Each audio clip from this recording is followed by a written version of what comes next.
Assalamualaikum. Berikut ini terjemahan Al-Quran Surat Al-Kahf. Dengan menyebut nama Allah yang Maha Pengasih, lagi Maha Penyayang. Ayat 1. Segala puji bagi Allah yang telah menurunkan kitab Al-Quran kepada hambanya, dan Dia tidak menjadikannya bengkok. Ayat 2. Sebagai bimbingan yang lurus, untuk memperingatkan akan siksa yang sangat pedih dari sisinya, dan memberikan kabar gembira kepada orang-orang mukmin yang mengerjakan kebajikan, bahwa mereka akan mendapat balasan yang baik. Ayat 3, mereka kekal di dalamnya untuk selama-lamanya. Ayat 4, dan untuk memperingatkan kepada orang yang berkata, Allah mengambil seorang anak. Ayat 5, mereka sama sekali tidak mempunyai pengetahuan tentang hal itu, begitu pula nenek moyang mereka. Alangkah jeleknya kata-kata yang keluar dari mulut mereka, mereka hanya mengatakan sesuatu kebohongan belaka. Ayat 6, maka barangkali engkau Muhammad akan mencelakakan dirimu, karena bersedih hati setelah mereka berpaling. Sekiranya mereka tidak beriman kepada keterangan ini Al-Quran. Ayat 7, sesungguhnya kami telah menjadikan apa yang ada di bumi sebagai perhiasan baginya. Untuk kami menguji mereka, siapakah di antaranya yang terbaik perbuatannya. Ayat 8, dan kami benar-benar akan menjadikan pula apa yang di atasnya menjadi tanah yang tandus lagi kering. Ayat 9, apakah engkau mengira bahwa orang yang mendiami gua, dan yang mempunyai rakim itu, termasuk tanda-tanda kebesaran kami yang menakjubkan. Ayat 10, ingatlah ketika pemuda-pemuda itu berlindung ke dalam gua lalu mereka berdoa, ya Tuhan kami, berikanlah rahmat kepada kami dari sisimu dan sempurnakanlah petunjuk yang lurus bagi kami dalam urusan kami. Ayat 11, maka kami tutup telinga mereka di dalam gua itu selama beberapa tahun. Ayat 12, kemudian kami bangunkan mereka, agar kami mengetahui manakah di antara kedua golongan itu yang lebih tepat dalam menghitung berapa lamanya mereka tinggal dalam gua itu. Ayat 13, kami ceritakan kepadamu Muhammad kisah mereka dengan sebenarnya.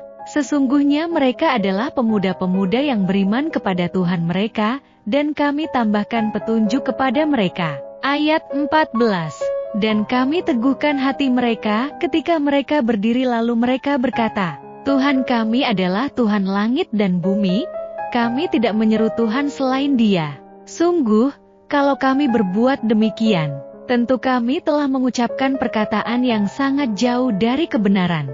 Ayat 15, mereka itu kaum kami yang telah menjadikan Tuhan-Tuhan untuk disembah selain Dia. Mengapa mereka tidak mengemukakan alasan yang jelas tentang kepercayaan merek? Maka siapakah yang lebih zalim daripada orang yang mengada-adakan kebohongan terhadap Allah? Ayat 16, dan apabila kamu meninggalkan mereka dan apa yang mereka sembah selain Allah, maka carilah tempat berlindung ke dalam gua itu. Niscaya Tuhanmu akan melimpahkan sebagian rahmatnya kepadamu dan menyediakan sesuatu yang berguna bagimu dalam urusanmu. Ayat 17, dan engkau akan melihat matahari ketika terbit, condong dari gua mereka ke sebelah kanan, dan apabila matahari itu terbenam, menjauhi mereka ke sebelah kiri sedang mereka berada dalam tempat yang luas di dalam gua itu. Itulah sebagian dari tanda-tanda kebesaran Allah, barang siapa diberi petunjuk oleh Allah, maka dialah yang mendapat petunjuk,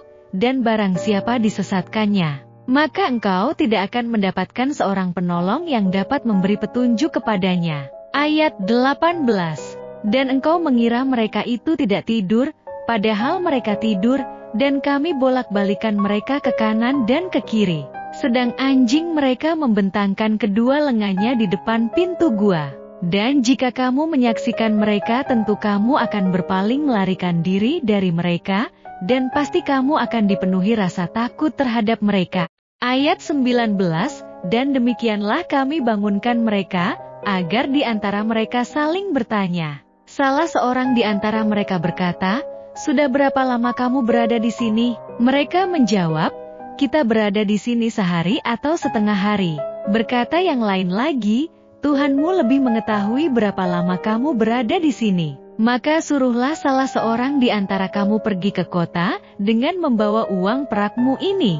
Dan hendaklah dia lihat manakah makanan yang lebih baik, dan bawalah sebagian makanan itu untukmu. Dan hendaklah dia berlaku lemah lembut, dan jangan sekali-kali menceritakan halmu kepada siapapun. Ayat 20, sesungguhnya, jika mereka dapat mengetahui tempatmu, niscaya mereka akan melempari kamu dengan batu, atau memaksamu kembali kepada agama mereka. Dan jika demikian niscaya kamu tidak akan beruntung selama-lamanya. Ayat 21, dan demikian pula kami perlihatkan manusia dengan mereka, agar mereka tahu bahwa janji Allah benar, dan bahwa kedatangan hari kiamat tidak ada keraguan padanya. Ketika mereka berselisih tentang urusan mereka, maka mereka berkata, dirikanlah sebuah bangunan di atas gua mereka, Tuhan mereka lebih mengetahui tentang mereka. Orang yang berkuasa atas urusan mereka berkata, kami pasti akan mendirikan sebuah rumah ibadah di atasnya. Ayat 22, nanti ada orang yang akan mengatakan, jumlah mereka 3 orang. Yang keempat adalah anjingnya, dan yang lain mengatakan, jumlah mereka 5 orang, yang keenam adalah anjingnya. Sebagai terkaan terhadap yang gaib, dan yang lain lagi mengatakan, jumlah mereka 7 orang, yang kedelapan adalah anjingnya. Katakanlah Muhammad, Tuhanku lebih mengetahui jumlah mereka, tidak ada yang mengetahui bilangan mereka kecuali sedikit. Karena itu janganlah engkau Muhammad berbantah tentang hal mereka, kecuali perbantahan lahir saja, dan jangan engkau menanyakan tentang mereka pemuda-pemuda itu kepada siapapun. Ayat 23, dan jangan sekali-kali engkau mengatakan terhadap sesuatu, aku pasti melakukan itu besok pagi.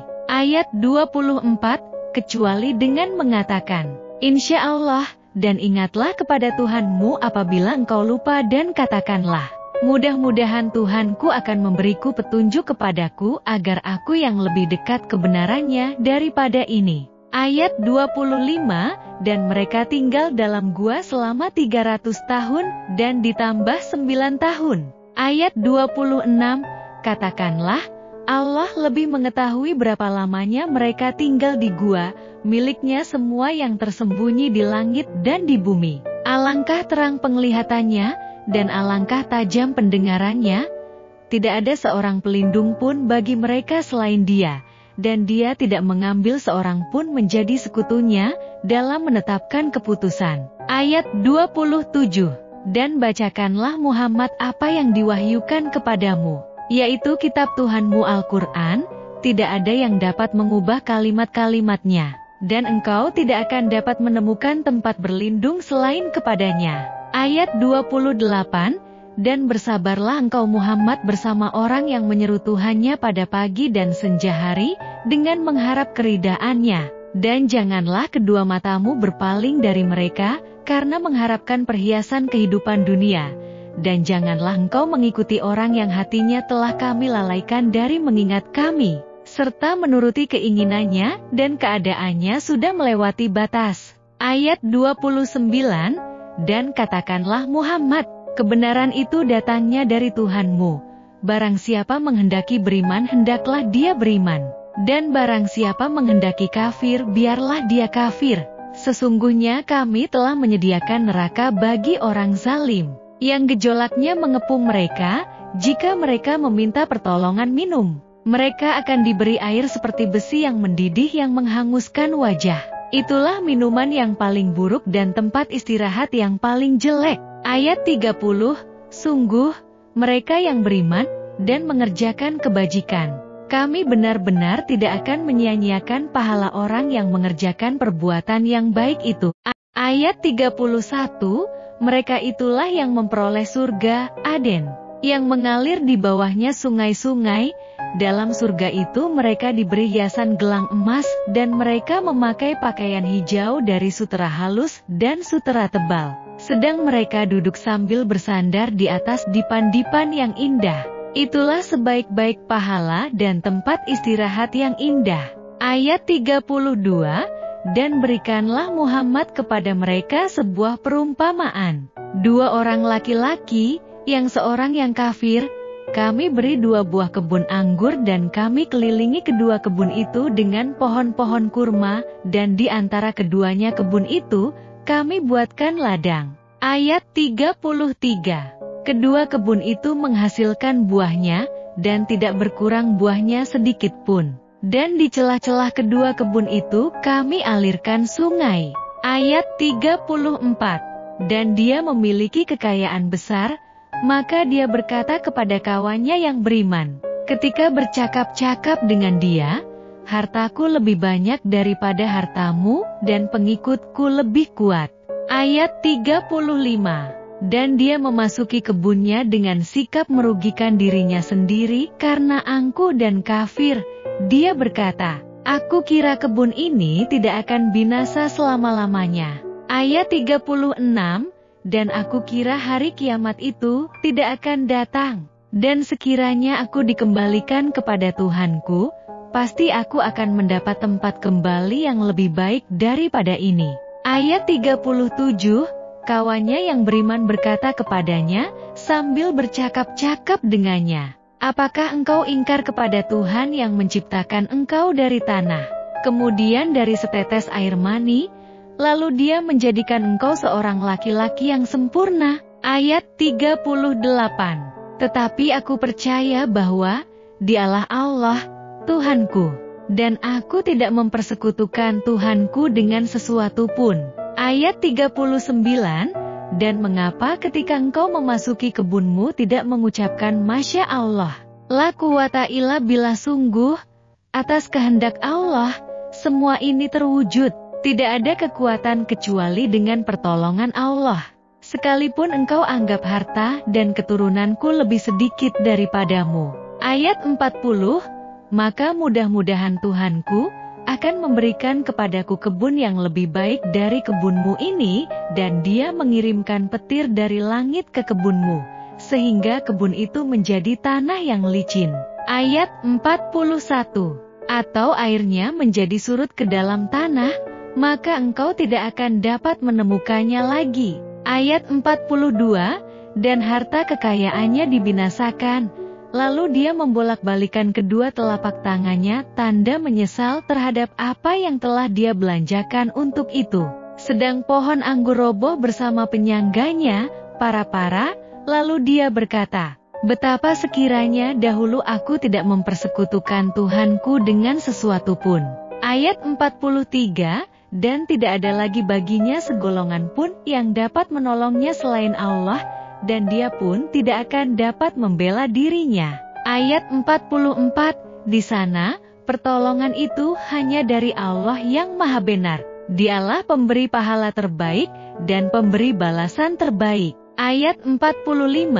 Dan buatkanlah untuk mereka manusia perumpamaan kehidupan dunia ini, ibarat air hujan yang kami turunkan dari langit, sehingga menyuburkan tumbuh-tumbuhan di bumi. Kemudian tumbuh-tumbuhan itu menjadi kering yang diterbangkan oleh angin, dan Allah Maha Kuasa atas segala sesuatu. Ayat 46. Harta dan anak-anak adalah perhiasan kehidupan dunia, tetapi amal kebajikan yang terus-menerus adalah lebih baik pahalanya di sisi Tuhanmu, serta lebih baik untuk menjadi harapan. Ayat 47. Dan ingatlah, pada hari ketika kami perjalankan gunung-gunung dan engkau akan melihat bumi itu rata, dan kami kumpulkan mereka seluruh manusia, dan tidak kami tinggalkan seorang pun dari mereka. Ayat 48. Dan mereka akan dibawa ke hadapan Tuhanmu dengan berbaris. Allah berfirman, sesungguhnya kamu datang kepada kami, sebagaimana kami menciptakan kamu pada pertama kali, bahkan kamu menganggap bahwa kami tidak akan menetapkan bagi kamu waktu berbangkit untuk memenuhi perjanjian. Ayat 49. Dan diletakkanlah kitab catatan amal, lalu engkau akan melihat orang yang berdosa merasa ketakutan terhadap apa yang tertulis di dalamnya. Dan mereka berkata, betapa celaka kami, kitab apakah ini? Tidak ada yang tertinggal, yang kecil dan yang besar melainkan tercatat semuanya. Dan mereka dapati semua apa yang telah mereka kerjakan tertulis, dan Tuhanmu tidak mensalimi seorang jua pun. Ayat 50.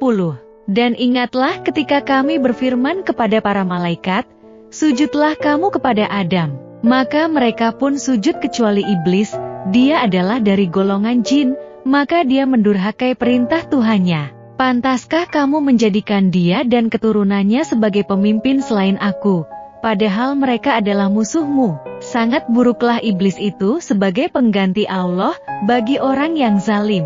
Ayat 51. Aku tidak menghadirkan mereka iblis dan anak cucunya untuk menyaksikan penciptaan langit dan bumi, dan tidak pula penciptaan diri mereka sendiri, dan aku tidak menjadikan orang yang menyesatkan itu sebagai penolong. Ayat 52. Dan ingatlah pada hari ketika dia berfirman, panggillah olehmu sekutu-sekutuku yang kamu anggap itu.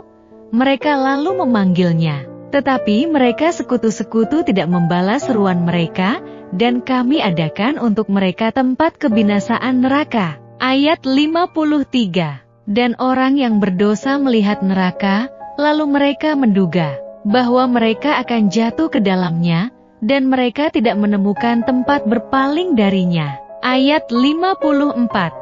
Dan sesungguhnya kami telah menjelaskan berulang-ulang kepada manusia dalam Al-Quran ini dengan bermacam-macam perumpamaan. Tetapi manusia adalah memang yang paling banyak membantah.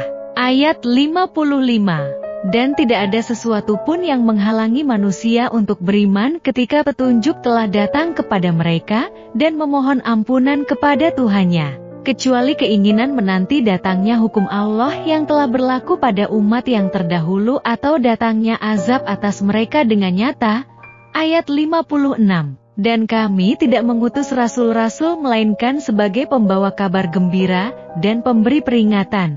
Tetapi orang yang kafir membantah dengan cara yang batil, agar dengan demikian mereka dapat melenyapkan yang hak kebenaran. Dan mereka menjadikan ayat-ayatku dan apa yang diperingatkan terhadap mereka sebagai olok-olokan. Ayat 57. Dan siapakah yang lebih zalim daripada orang yang telah diperingatkan dengan ayat-ayat Tuhannya, lalu dia berpaling darinya, dan melupakan apa yang telah dikerjakan oleh kedua tangannya? Sungguh, kami telah menjadikan hati mereka tertutup, sehingga mereka tidak memahaminya, dan kami letakkan pula sumbatan di telinga mereka. Kendati pun engkau Muhammad menyeru mereka kepada petunjuk, niscaya mereka tidak akan mendapat petunjuk untuk selama-lamanya. Ayat 60. Dan ingatlah ketika Musa berkata kepada pembantunya, aku tidak akan berhenti berjalan sebelum sampai ke pertemuan dua laut, atau aku akan berjalan terus sampai bertahun-tahun.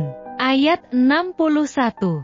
Maka ketika mereka sampai ke pertemuan dua laut itu, mereka lupa ikannya. Lalu, ikan itu melompat mengambil jalannya ke laut itu. Ayat 62. Maka ketika mereka telah melewati tempat itu, Musa berkata kepada pembantunya, bawalah kemari makanan kita, sungguh kita telah merasa letih karena perjalanan kita ini. Ayat 63. Dia pembantunya menjawab, tahukah engkau ketika kita mencari tempat berlindung di batu tadi, maka aku lupa menceritakan tentang ikan itu, dan tidak ada yang membuat aku lupa untuk mengingatnya kecuali setan. Dan ikan itu mengambil jalannya ke laut dengan cara yang aneh sekali. Ayat 64. Dia Musa berkata, itulah tempat yang kita cari. Lalu keduanya kembali, mengikuti jejak mereka semula. Ayat 65. Lalu mereka berdua bertemu dengan seorang hamba di antara hamba-hamba kami, yang telah kami berikan rahmat kepadanya dari sisi kami, dan yang telah kami ajarkan ilmu kepadanya dari sisi kami. Ayat 66. Musa berkata kepadanya, bolehkah aku mengikutimu agar engkau mengajarkan kepadaku ilmu yang benar yang telah diajarkan kepadamu untuk menjadi petunjuk? Ayat 67. Dia menjawab, sungguh, engkau tidak akan sanggup sabar bersamaku. Ayat 68. Dan bagaimana engkau akan dapat bersabar atas sesuatu, sedang engkau belum mempunyai pengetahuan yang cukup tentang hal itu? Ayat 69. Dia Musa berkata, insya Allah akan engkau dapati aku orang yang sabar. dan aku tidak akan menentangmu dalam urusan apapun. Ayat 70, dia berkata, jika engkau mengikutiku, maka janganlah engkau menanyakan kepadaku tentang sesuatu apapun, sampai aku menerangkannya kepadamu. Maka berjalanlah keduanya, hingga ketika keduanya menaiki perahu lalu dia melubanginya. Dia Musa berkata, mengapa engkau melubangi perahu itu? Apakah untuk menenggelamkan penumpangnya? Sungguh, engkau telah berbuat suatu kesalahan yang besar. Bukankah sudah aku katakan, bahwa sesungguhnya engkau tidak akan mampu sabar bersamaku? Dia Musa berkata, janganlah engkau menghukum aku karena kelupaanku dan janganlah engkau membebani aku dengan suatu kesulitan dalam urusanku. 74. Hingga ketika keduanya berjumpa dengan seorang anak muda, maka dia membunuhnya. Dia Musa berkata, mengapa engkau bunuh jiwa yang bersih? Bukan karena dia membunuh orang lain. Sungguh, engkau telah melakukan sesuatu yang sangat mungkar. Dia berkata, bukankah sudah kukatakan kepadamu? Dia Musa berkata, jika aku bertanya kepadamu tentang sesuatu setelah ini, maka jangan lagi engkau memperbolehkan aku menyertaimu. Sesungguhnya engkau sudah cukup bersabar menerima alasan dariku. 77. Hingga ketika keduanya sampai kepada penduduk suatu negeri, mereka berdua meminta dijamu oleh penduduknya. Tetapi mereka penduduk negeri itu tidak mau menjamu mereka. Kemudian keduanya mendapatkan dinding rumah yang hampir roboh di negeri itu. Lalu dia menegakkannya. Dia Musa berkata, jika engkau mau, niscaya engkau dapat meminta imbalan untuk itu. Inilah perpisahan antara aku dengan engkau. Aku akan memberikan penjelasan kepadamu atas perbuatan yang engkau tidak mampu sabar terhadapnya. 79. Adapun perahu itu adalah milik orang miskin yang bekerja di laut. Aku bermaksud merusaknya, karena di hadapan mereka ada seorang raja yang akan merampas setiap perahu. Ayat 80. Dan adapun anak muda kafir itu, kedua orang tuanya mukmin. Dan kami khawatir, kalau dia akan memaksa kedua orang tuanya kepada kesesatan dan kekafiran. Ayat 82. Dan adapun dinding rumah itu adalah milik dua anak yatim di kota itu, yang di bawahnya tersimpan harta bagi mereka berdua, dan ayahnya seorang yang salih. Maka Tuhanmu menghendaki agar keduanya sampai dewasa dan keduanya mengeluarkan simpanannya itu sebagai rahmat dari Tuhanmu. Ayat 83. Dan mereka bertanya kepadamu Muhammad, tentang Zulkarnain. Katakanlah, akan kubacakan kepadamu kisahnya. Kami telah memberi kedudukan kepadanya di bumi, dan kami telah memberikan jalan kepadanya untuk mencapai segala sesuatu. Ayat 85, maka dia pun menempuh suatu jalan. Ayat 86, hingga ketika dia telah sampai di tempat matahari terbenam, dia melihatnya matahari terbenam di dalam laut yang berlumpur hitam. Dan di sana ditemukannya suatu kaum tidak beragama. Wahai Zulkarnain, engkau boleh menghukum atau berbuat kebaikan mengajak beriman kepada mereka. Barang siapa berbuat zalim, kami akan menghukumnya, lalu dia akan dikembalikan kepada Tuhannya. Kemudian Tuhan mengazabnya dengan azab yang sangat keras. Ayat 88. Adapun orang yang beriman dan mengerjakan kebajikan, maka dia mendapat pahala yang terbaik sebagai balasan. Dan akan kami sampaikan kepadanya perintah kami yang mudah-mudah. Ayat 90. Hingga ketika dia sampai di tempat terbit matahari sebelah timur didapatinya matahari bersinar di atas suatu kaum yang tidak kami buatkan suatu pelindung bagi mereka dari cahaya matahari itu. Ayat 91. Demikianlah, didapatinya di belakang kedua gunung itu suatu kaum yang hampir tidak memahami pembicaraan. Wahai Zulkarnain, Yakjuj dan Makjuj itu makhluk yang berbuat kerusakan di bumi. Maka bolehkah kami membayarmu imbalan agar engkau membuatkan dinding penghalang antara kami dan mereka? Apa yang telah dianugerahkan Tuhan kepadaku lebih baik daripada imbalanmu. Maka bantulah aku dengan kekuatan, agar aku dapat membuatkan dinding penghalang antara kamu dan mereka. Hingga ketika potongan besi itu telah terpasang sama rata dengan kedua puncak gunung itu, tiuplah api itu. Ketika besi itu sudah menjadi merah seperti api, berilah aku tembaga yang mendidih agar kutuangkan ke atasnya besi panas itu. Ayat 98.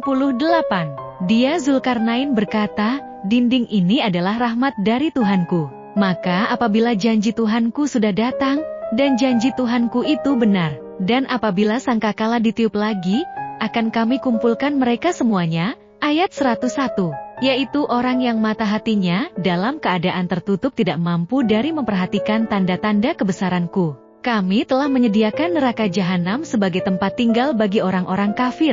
Ayat 102, maka apakah orang kafir menyangka bahwa mereka dapat mengambil hamba-hambaku menjadi penolong selain aku? Sungguh, kami telah menyediakan neraka jahanam sebagai tempat tinggal bagi orang-orang kafir. Ayat 103, katakanlah Muhammad, apakah perlu kami beritahukan kepadamu tentang orang yang paling rugi perbuatannya? Ayat 104, yaitu orang yang sia-sia perbuatannya dalam kehidupan dunia, sedangkan mereka mengira telah berbuat sebaik-baiknya. Ayat 105, mereka itu adalah orang yang mengingkari ayat-ayat Tuhan mereka, dan tidak percaya terhadap pertemuan dengannya. Maka sia-sia amal mereka, dan kami tidak memberikan penimbangan terhadap amal mereka pada hari kiamat. Ayat 106, demikianlah balasan mereka itu neraka jahanam, karena kekafiran mereka, dan karena mereka menjadikan ayat-ayatku dan rasul-rasulku sebagai bahan olok-olok. Ayat 107, sungguh, orang yang beriman dan mengerjakan kebajikan, untuk mereka disediakan surga Firdaus sebagai tempat tinggal. Ayat 108, mereka kekal di dalamnya, mereka tidak ingin pindah dari sana. Ayat 109, katakanlah Muhammad, seandainya lautan menjadi tinta untuk menulis kalimat-kalimat Tuhanku, maka pasti habislah lautan itu sebelum selesai penulisan kalimat-kalimat Tuhanku, meskipun kami datangkan tambahan sebanyak itu pula. Ayat 110, katakanlah Muhammad, sesungguhnya aku ini hanya seorang manusia seperti kamu, yang telah menerima wahyu, bahwa sesungguhnya Tuhan kamu adalah Tuhan yang Maha Esa. Maka barang siapa mengharap pertemuan dengan Tuhannya, maka hendaklah dia mengerjakan kebajikan, dan janganlah dia mempersekutukan dengan sesuatu pun dalam beribadah kepada Tuhannya. Maha benar Allah dengan segala firman-Nya. Demikian adalah terjemahan dari surat Al-Kahf, ayat 1-110. Semoga bermanfaat. Wassalamualaikum. Jangan lupa subscribe, like dan share video ini, dan tekan tombol lonceng, supaya kalian tidak ketinggalan video berikutnya. Terima kasih dan wassalamualaikum.